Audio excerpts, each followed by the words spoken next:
El Paleolítico es la etapa de la prehistoria que se caracteriza por el uso de útiles de piedra tallada. Es el período más largo de la historia del ser humano. Comienza hace unos 2,5 millones de años y se extiende hasta hace unos 10.000 años atrás aproximadamente. Este período prehistórico se divide en 3 etapas: Paleolítico inferior, Paleolítico medio y Paleolítico superior. Con la intención de abrir un espacio en el que debatir los nuevos hallazgos e investigaciones acerca de lo que ocurría en el continente europeo hace más de 2 millones de años, el Departamento de Prehistoria y Arqueología de la Facultad de Geografía e Historia de la UNED ha convocado el primer seminario de prehistoria Victoria Cabrera, denominado El Paleolítico en Europa. Tiene 2 orientaciones básicas. Por un lado, homenajear a la doctora Cabrera Valdés, que fue uno de los puntales preferentes de la investigación paleolítica en Cantabria, y por otro lado, el ofrecer a los alumnos toda una serie de posibilidades sobre el estado actual del conocimiento del Paleolítico en Europa desde diferentes aspectos, tanto desde el aspecto del Paleolítico inferior, medio, superior, el arte rupestre, el arte mueble y llegando hasta el final de los cazadores-recolectores con el epipaleolítico.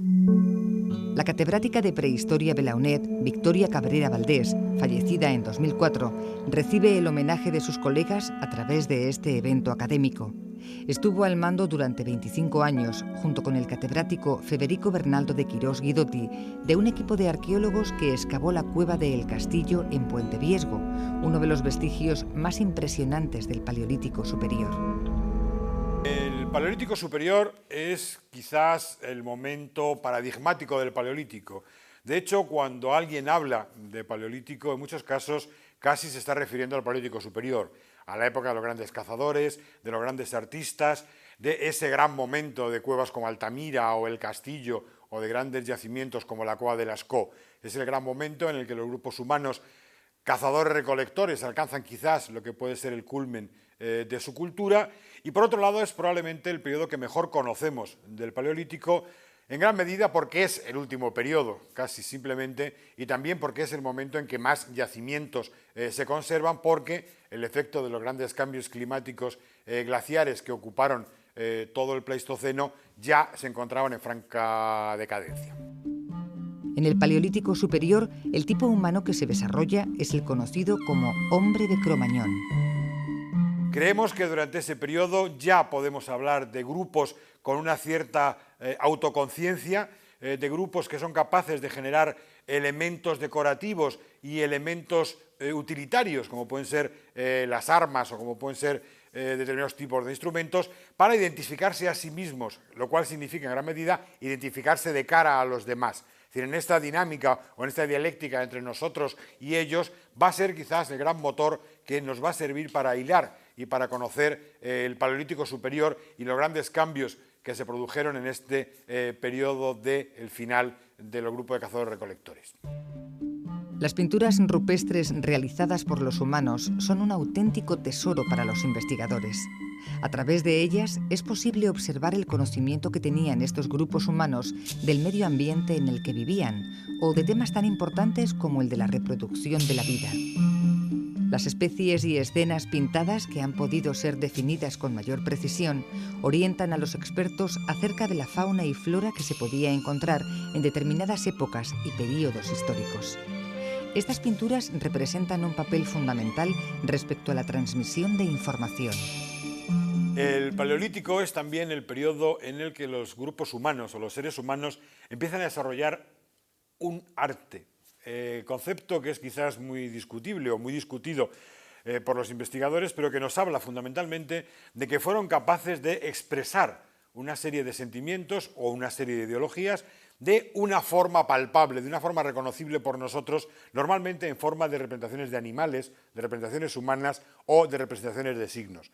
Es un arte, por utilizar un término convencional, aunque, como he dicho antes, quizás algunas personas lo discutirían, pero que sí nos habla de la existencia de unos conceptos más elevados, de una posible representación sobre las paredes de las cuevas, de conceptos, de ideas y de otra serie de elementos que, por desgracia, es lo único que nos queda de la forma de pensar de esos grupos de la prehistoria. Los neandertales vivieron en Europa desde hace 200.000 años, llegando a coexistir con el hombre moderno. En relación con el Homo sapiens, los neandertales eran más robustos y musculosos. Los neandertales son probablemente una de los tipos humanos fósiles más enigmáticos que existen. Es el de los que más restos se conocen, es el primer resto humano, el primer hombre fósil que se definió, el primero del que se descubrieron restos, y sin embargo, aunque ha habido una gran cantidad de investigación sobre ellos, siguen siendo enigmáticos, ¿no? ¿Por qué son tan extraños? ¿Por qué son tan chocantes los neandertales para los investigadores? Probablemente habría que pensar en dos cuestiones. Una de ellas, porque esencialmente son los últimos hombres fósiles que corresponden a una especie distinta de la nuestra y que, sin embargo, llegaron a convivir, o sea, llegaron probablemente a coexistir y durante mucho tiempo en espacios amplios, ¿no? En segundo lugar, porque son muy parecidos a lo que cabría esperar del comportamiento de un hombre moderno, pero no son exactamente iguales. Entonces ahí la proyección, digamos, de nuestros conocimientos sobre el comportamiento humano moderno, ¿no?, frente a ese espejo que son los neandertales, produce una imagen, una sensación extraña. Numerosas excavaciones nos han revelado que el neandertal es el primer tipo humano que se desarrolló en Europa, siendo estos descendientes de los primeros colonizadores del continente europeo. El neandertal clásico es el habitante de ese resultado, sería el resultado de la persona que vivía en Europa a comienzos de la última glaciación. En segundo lugar, su extensión espacial también está bastante bien delimitada. Es Europa, sobre todo Europa occidental, no Europa del norte, y luego en algún momento llegan a expansionarse, llegan a colonizar Próximo Oriente y Asia Central, no pasan de ahí. Por tanto, sabemos relativamente eso, circunscribir el mundo, tanto a nivel cronológico, a nivel, digamos, ambiental, como lo que sería a nivel espacial, el mundo de los neandertales. Lo cierto es que las investigaciones no terminan de responder a dos de los principales interrogantes relacionados con las conductas de los neandertales: si fueron caníbales y si este tipo humano fue el primero en enterrar a sus muertos. Hay sepulturas de neandertales, pero no en todas partes. Hay sepulturas de neandertales esencialmente en Próximo Oriente y en Francia, el sur de Alemania. En la península ibérica, por ejemplo, no hay ninguna sepultura. A la vez que existen estas sepulturas en Próximo Oriente, siendo Próximo Oriente una zona de confluencia donde ellos han convivido con hombres modernos, o al menos se han cruzado, se han sustituido unos a otros, pues cabe pensar quién fue el primero que empezó a enterrar, a hacer inhumaciones voluntarias, ¿no? Pues fueron los hombres modernos y por tanto los neandertales aprendieron de ellos, o por el contrario, fueron los neandertales y fueron los hombres modernos los que aprendieron. Depende de las últimas dataciones que haya para ciertas sepulturas de estas de las que estamos hablando, pues así las opciones se decantarían en un sentido u en otro. Pero claro, eso no es nada más que una gran fragilidad argumental, porque dependemos de un elemento como son las dataciones, la fecha en la que uno sitúe la primera sepultura conocida. Un tópico acerca de los neandertales es el de su extinción. Diversas teorías tratan de dar explicación a este misterio, llegándose incluso a especular con la hipótesis del mestizaje con el Homo sapiens, hasta la fecha algo difícil de demostrar a partir de los fósiles hallados. Nosotros sabemos que los neandertales estaban en Europa antes que nosotros, luego apareció el hombre moderno, el Homo sapiens, y acabó sustituyéndolo. No quedó nada de los neandertales. Algunos investigadores sostienen que tal vez quedó una pequeña gota, algún pequeño gen dentro del pool genético de los cromañones, de los hombres modernos del Paleolítico Superior, pero no todo el mundo está de acuerdo con esto. En cualquier caso sería indistinguible. El neandertal físicamente es un tipo muy característico, se le identifica muy bien a nivel físico y por supuesto esos rasgos, a lo mejor los primeros hombres modernos, tal vez algunos de ellos puedan verse, pero desde luego a partir del Paleolítico Superior pleno desaparecen. El ser humano moderno, el Homo sapiens, es el primer tipo humano que habitó en todo el mundo, llegando por vez primera a Australia y Oceanía por mar y a América desde Asia por el estrecho de Bering. Los primeros seres humanos que se conocen en el continente europeo datan de una fecha de hace aproximadamente 1,2 millones de años. Esta cantidad de años, que puede parecernos un tiempo muy lejano, es sin embargo un tiempo corto dentro de lo que es la historia de la evolución del género humano, que empieza mucho tiempo atrás en el continente africano. En realidad, los primeros seres humanos que conocemos se han reconocido, se han encontrado en el este de África y corresponden a un tiempo muy anterior. La historia de la evolución del género humano se cifra en 7 millones de años, por lo menos, y los primeros representantes de nuestro género, del género Homo, tienen una antigüedad de más de 2,5 millones de años. La llamada cultura de los cantos tallados, más conocida por el apelativo anglosajón de oldubayense, predominó en el Paleolítico inferior arcaico, el período más antiguo de la Edad de Piedra. Las primeras industrias, que se conocen con el nombre de oldubayense y se han reconocido principalmente en el este de África. Estas industrias oldubayenses duran 1 millón de años, hasta que otras especies más evolucionadas, Homo erectus, comienza a fabricar otro tipo de industrias que denominamos, que los arqueólogos conocemos con el nombre de achelense.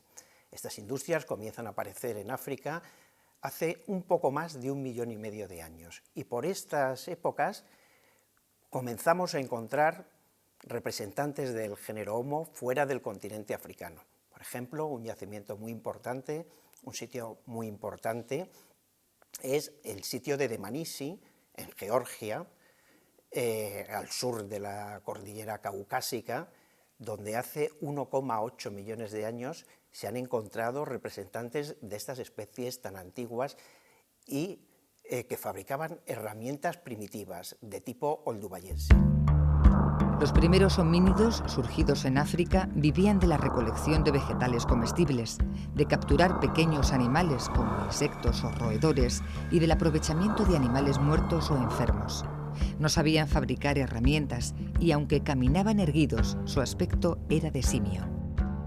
En Europa, los primeros representantes de estos homínidos, como decía al principio, surgen hace un poco más de 1 millón de años, y concretamente es en la península ibérica donde se conocen los yacimientos más importantes. Unos que están en la provincia de Granada, Fuente Nueva, en el término municipal de Orce, y luego Atapuerca, en Atapuerca, yacimiento del que todo el mundo ha oído hablar, y precisamente en estos días estamos leyendo en la prensa noticias relacionadas con el hallazgo de un diente humano de hace 1.200.000 años, de un yacimiento que se llama Sima Elefante.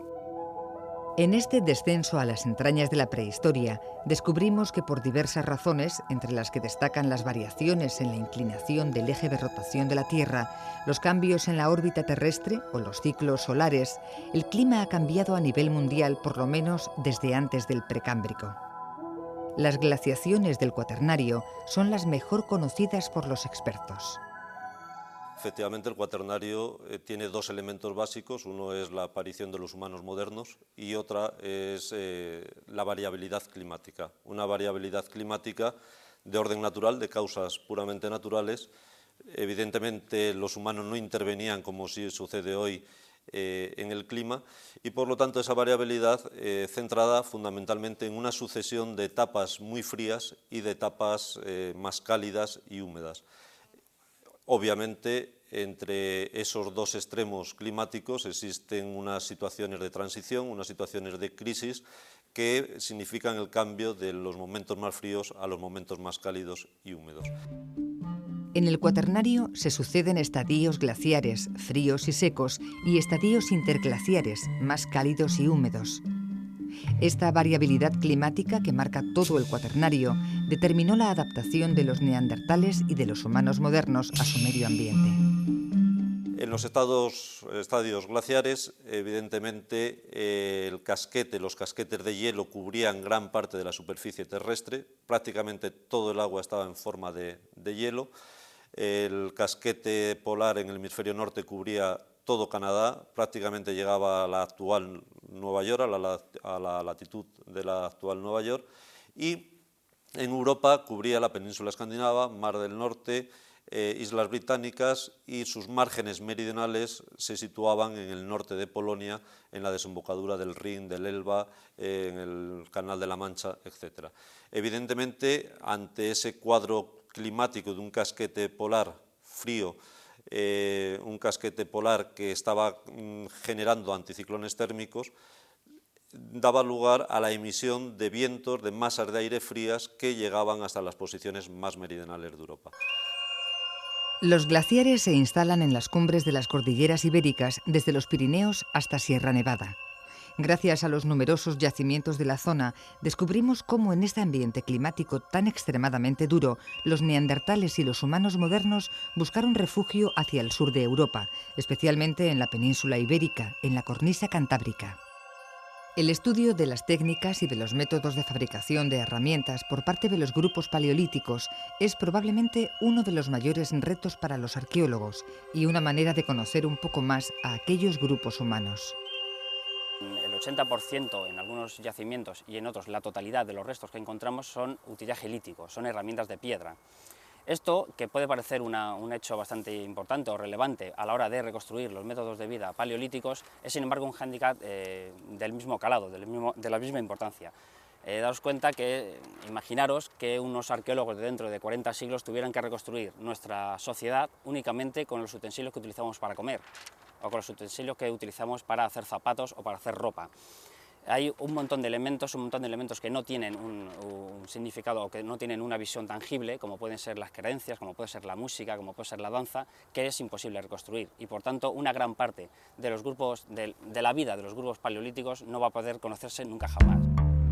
También existieron en este período útiles de hueso, pero solo son abundantes con la aparición de los Homo sapiens en el denominado Paleolítico Superior.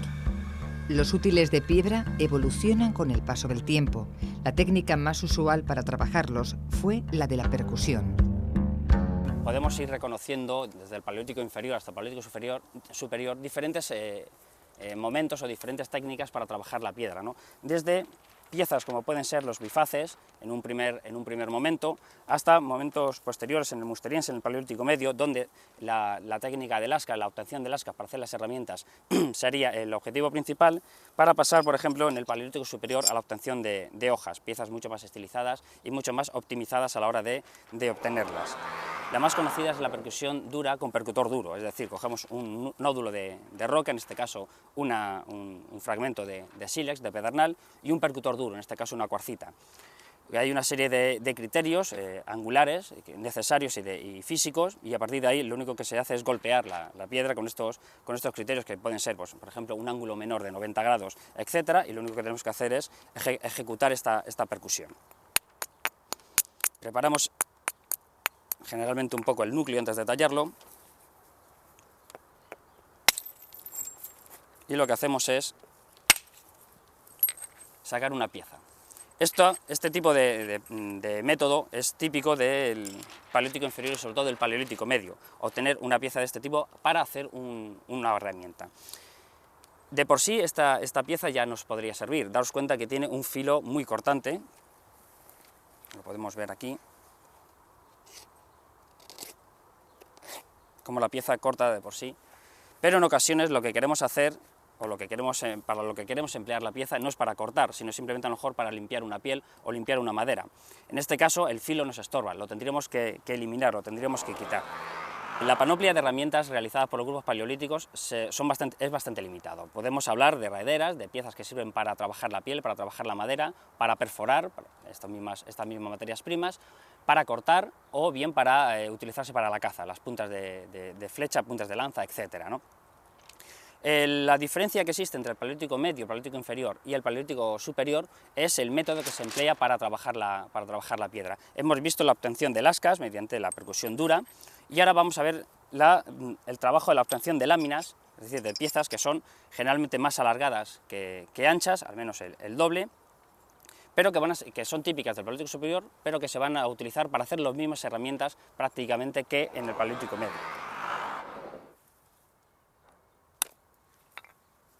Lo que hemos realizado con esta percusión es un bisel, que es el que nos va a servir para rayar, en este caso no sería la materia prima adecuada, pero para rayar, por ejemplo, en madera o para rayar en asta. Y que sería el mismo procedimiento, la misma técnica que empleaban los hombres del Paleolítico. Por tanto, El estudio de las técnicas y de los métodos de fabricación de las piezas líticas, de las herramientas que utilizaban los hombres del Paleolítico, resulta una de las herramientas más eficaces, no solo para saber cómo se realizaban en sí mismas, sino porque también se pueden inferir tradiciones culturales que se diferencian o que diferencian grupos que habitaban una región, que habitaban otra, bien en momentos diferentes o bien durante el mismo momento cronológico. En el transcurso del largo período del Paleolítico, los únicos métodos practicados por el ser humano para asegurar su subsistencia fueron la recolección y la caza. Más adelante en el tiempo, durante el período neolítico, se produce una importante transformación en la economía humana. El ser humano pasa a controlar su propio abastecimiento de alimentos. Los humanos comenzaron a sembrar, a cultivar y a mejorar por selección algunas hierbas, raíces y arbustos comestibles. También lograron domesticar y criar ciertas especies de animales. El cambio fue determinante. La recolección dio lugar a la agricultura, pero eso ya es otra historia, o mejor dicho, otra prehistoria.